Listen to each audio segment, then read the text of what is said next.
Hey, I'm Matt. Thanks so much for joining me for today's devotional thought. Today we're talking about actively waiting. Years ago, my wife and I went out for a date to a little restaurant that's not even around anymore. I think the chain actually closed down.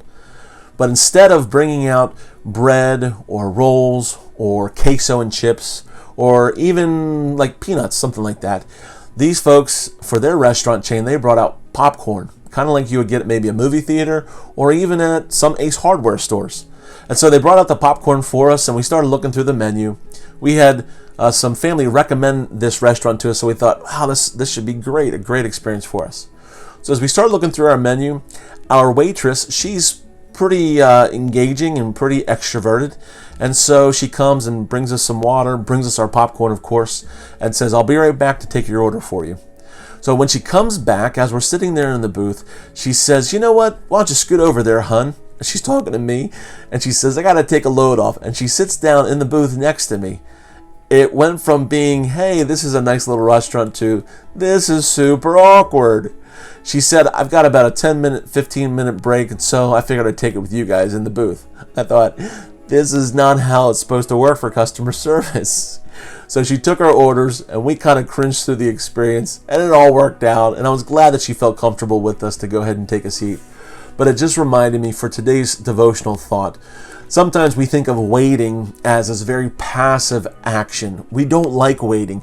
We don't like waiting in lines. We don't like waiting in traffic. We don't like waiting at lights. We just don't like waiting at all. For many of us, we don't like waiting in waiting rooms at doctor's offices or on hold for customer service. And yet when it comes to being in a restaurant setting, what makes a great waiter or waitress is somebody who's not passive, that sits down in the booth with us, but somebody who's actually very active as they wait on us. They'll come, what can I get for you to drink, or what do you need for your meal? Do you have everything you need? They bring the meal out to us. They're actually very busy. And boy, if you have a great waiter, you want to give them a great tip as well, right? And so the thought is this: when we find ourselves, boy, what do I do while I'm waiting for God? It's not about being passive and just being idle and sitting on our hands. It's actually a great opportunity for us to be very busy working for God. And we're not just spinning our wheels, but waiting, as we talked about, it seems like it's a very passive thing. And during a crisis, the last thing we want to do is to wait on God and to just wait for the next thing to happen.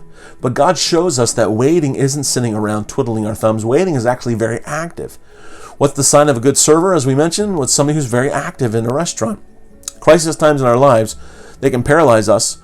They can cause us to ask questions of, well, what if this or what if that?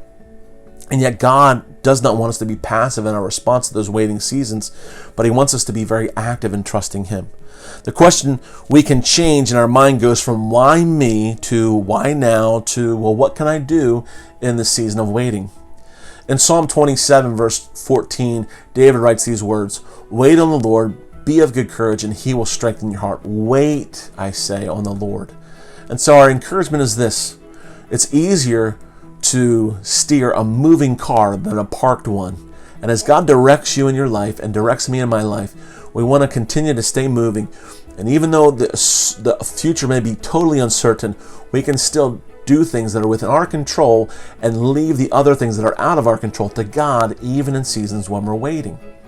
You can find more encouragement from today's devotional in He Still Calms Storms, and our key verse of scripture for today is taken from Psalm 27, verse 1, 13 to 14. Thanks so much for watching.